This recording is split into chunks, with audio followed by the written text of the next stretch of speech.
নমস্কার বন্ধুরা, কেমন আছেন? আমি রিঙ্কি। আমার একটি নতুন ভিডিওতে আপনাদের জানাই অনেক অনেক ওয়েলকাম। আশা রাখছি আপনারা যে যেখান থেকে আমার ভিডিওটি দেখছেন সুস্থ স্বাভাবিক আছেন। রোজ দিনের মতো আজকেও আমার সকালটা শুরু হয়েছে ভোর 5:30টায়। ছেলের মর্নিং স্কুল, তাই আমাকে একটু তাড়াতাড়ি উঠতে হয়। তারপর ছেলেকে স্কুলের জন্য রেডি করানো, ওর টিফিন বানানো, এসবই করতে হয় আমাকে সকালে উঠে। তারপর ছেলেকে স্কুলের গাড়িতে তুলে দিয়ে এসে আসার পথে দেখলাম মাছ দোকান, তাই একটা মাছ কিনে নিলাম। এসে মাছগুলোকে কেটে কুটে ধুয়ে বেছে নিচ্ছি, কেননা বেশিক্ষণ মাছটা রেখে দিলে মাছটা নষ্ট হয়ে যাবে। আর হ্যাঁ, আজকে বারটা ছিল শুক্রবার। প্রথমেই আমি ঘুম থেকে উঠে ঠাকুর প্রণাম সেরে নিয়েছি, তাই আর আজকে ঠাকুর প্রণামটা দেখালাম না।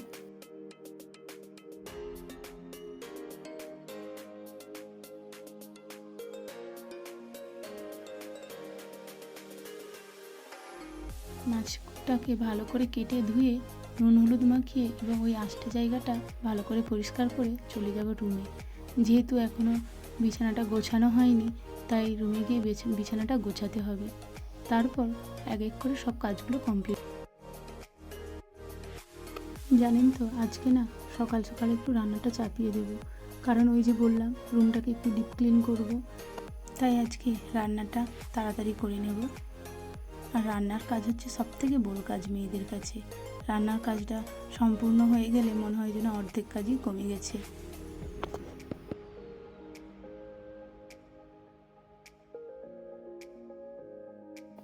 জানেন তো, আমার কয়েকদিন হলো গ্যাসটাও ফুরিয়ে গেছে। যা গ্যাসের সংকট বুঝতেই তো পারছেন। এখনও 4-5 দিন লাগবে গ্যাস আসতে, তাই উনুনেই রান্না করতে হবে। আর উনুনে রান্না করতে হলে একটু সময় হাতে নিয়ে রান্না করতে হয়। আর ছেলেকে স্কুলে পাঠিয়ে দিয়ে ঘরে যত কাজ থাকে আমি সেগুলো প্রায় সম্পূর্ণ করে নিই, কারণ ছেলে বাড়ি চলে এলে ওকে তো সময় দিতে হবে, তাই ও আসার আগে আমি সব কাজটা পুরো শেষ করে নিই।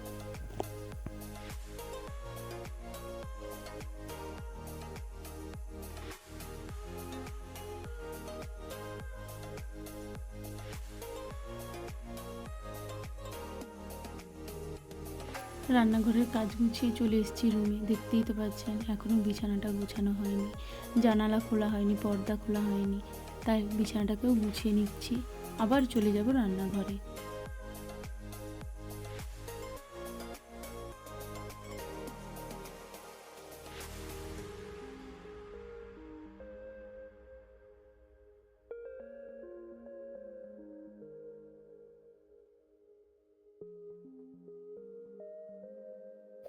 রান্নাঘরে এসে মাছগুলো এক এক করে ভেজে নিচ্ছি।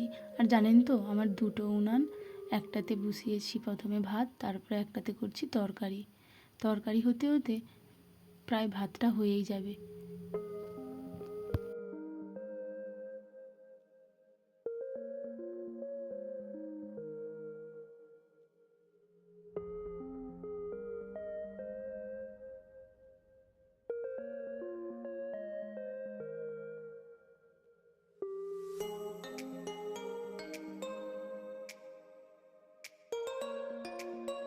এদিকে তরকারি হতে হতে ভাতটাও হয়ে গেল, তাই ভাতের ফ্যানটা ঝাড়িয়ে নিচ্ছি এবং রান্নাঘরের সমস্ত কাজ কমপ্লিট করে উনুন পরিষ্কার করে চলে এসেছি রুমে।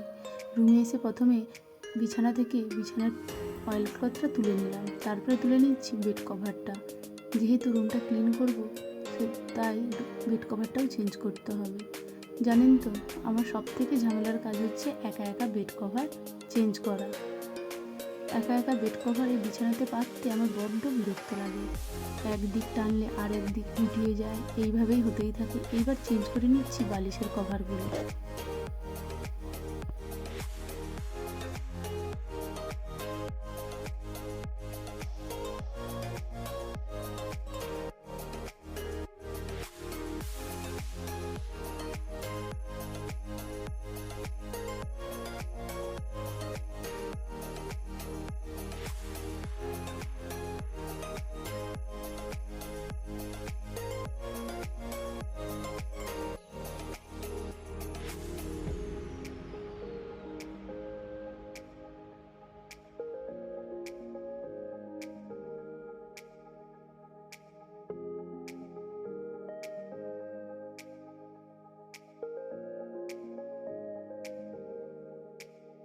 আমার বিছানাটা প্রায় গোছানো কমপ্লিট। এবার একে একে ফার্নিচারগুলো গুছিয়ে নেব। জানেন তো, রুমটা যখন পরিষ্কার করি তার আগে যদি বিছানার বেড কভারটা চেঞ্জ করে নিই, মনে হয় যেন রুমের অর্ধেক ক্লিনটাই হয়ে গেছে। যেহেতু আমার কাছে বেড কভারটা চেঞ্জ করা একটা ঝামেলার ব্যাপার, তাই আমি এটা মনে করি যে বেড কভারটা আগেই চেঞ্জ করা মানে রুমের অর্ধেক জায়গায় পরিষ্কার হয়ে গেছে। জানেন তো, আমি প্রায় রোজই রুম পরিষ্কার করি, ফার্নিচারগুলো পরিষ্কার করি, তবুও আমি সপ্তাহে একটা দিন রাখি পুরো রুমটাকে ডিপ ক্লিন করার জন্য। মনে হয় যেন কোথাও না কোথাও একটু ধুলো ময়লা তো লেগেই আছে, সেদিনে ডিপ ক্লিন করি ভালো করে। তাই আমি শুক্রবারটাকেই বেছে নিয়েছি আমার রুমটাকে ডিপ ক্লিন করার জন্য।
এই যে পেনদানিটা দেখছেন, এই পেনদানির মধ্যে যত পেন আছে এগুলো না সব আমারই।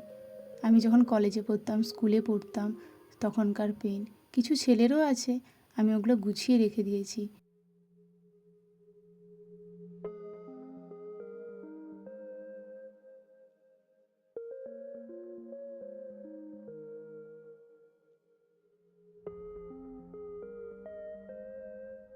ছেলের বই খাতা রাখার জায়গাটাকে একটু পরিষ্কার করে নিয়েছি, আবার ছেলের বই খাতাগুলোকেও ভালো করে গুছিয়ে রেখে দিচ্ছি।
সব ফার্নিচার যেহেতু পরিষ্কার করা হয়ে গেছে, গোছানো কমপ্লিট হয়ে গেছে, তাই রুমটাকে ভালো করে ঝাঁট দিয়ে পরিষ্কার করে নিচ্ছি।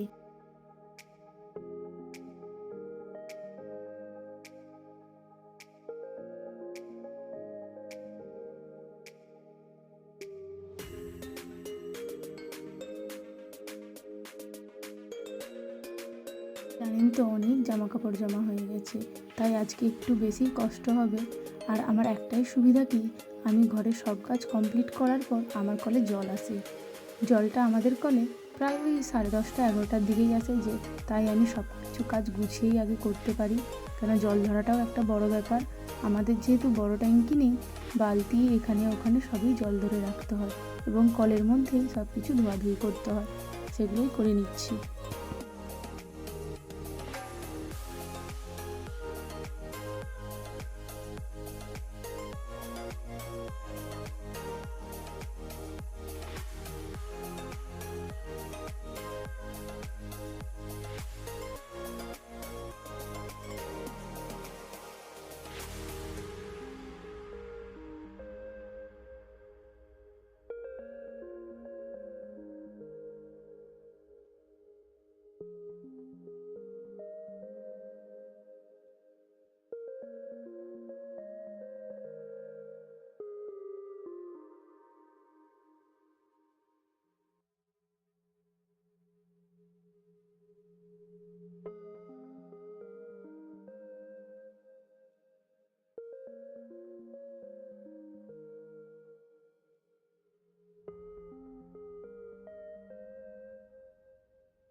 জানেন তো আজকে না বড্ড গরম পড়েছে, কাজ করতে করতে অনেকটা হাঁপিয়েও গেছি এবং ক্লান্ত ভাবও লাগছে, তাই মাথাতে একটু তেল দিয়ে জল দিয়ে নিয়েছি এবং নিজেকে একটু ফ্রেশ ফ্রেশ লাগছে।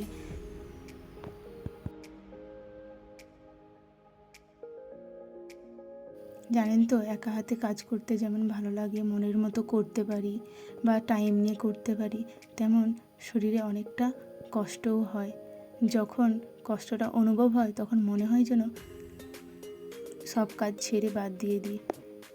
আবার কখনো ভাবি যে না, নিজের সংসার নিজেকে তো করতেই হবে, ক্লান্ত হোক আর কষ্ট হোক যাই হোক, যখন কাজগুলো গুছিয়ে করে উঠি তখন না ভালো লাগে যে আমি এটা করতে পেরেছি সময়ের মধ্যে।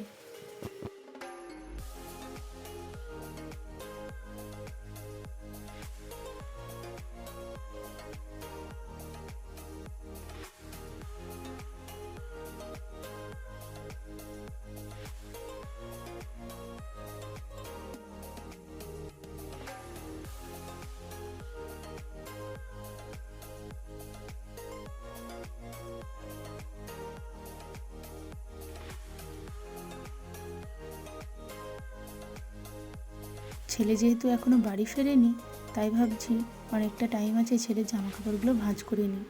কেননা জামা কাপড়গুলো যদি ভাঁজ না করে রাখি, এমনিই ফেলে রাখি, জামাতে অনেক ভাঁজের দাগ রয়ে যায়। তাই ভালোভাবে ভাঁজ করে যদি রাখা হয়, জামাগুলো ভালোও থাকে আর পরার সময় ফ্রেশ মনে হয়।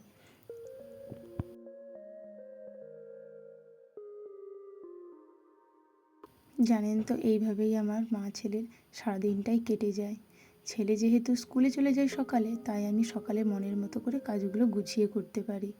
আর ছেলে চলে এলে তো আর কোনো কাজই হবে না, যেহেতু ওকে সময় দিতে হবে, ও সকাল থেকেই চলে যায় স্কুলে, তাই ও আসার আগেই আমি সব কাজগুলো কমপ্লিট করে নিই, যাতে আমি ছেলেকে সময় দিতে পারি। ও সারাদিনে এত বকবক করে, ওর যদি না কথা শুনি ও নিজেই রাগ করে, তাই ওকে সময় দেওয়ার জন্য ও আসার আগে আমি সব কাজগুলোই কমপ্লিট করে রাখি।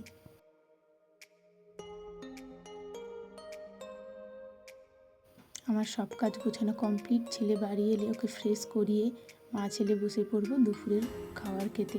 দুপুরে যেটা রান্না করেছি, মিষ্টি কুমড়োর তরকারি, মাছের ঝাল, মা ছেলে খেতে বসে পড়েছি। এখানেই আমার আজকের ব্লগটা শেষ করছি। ভালো থাকবেন, সুস্থ থাকবেন এবং আমার ব্লগটি দেখতে থাকবেন।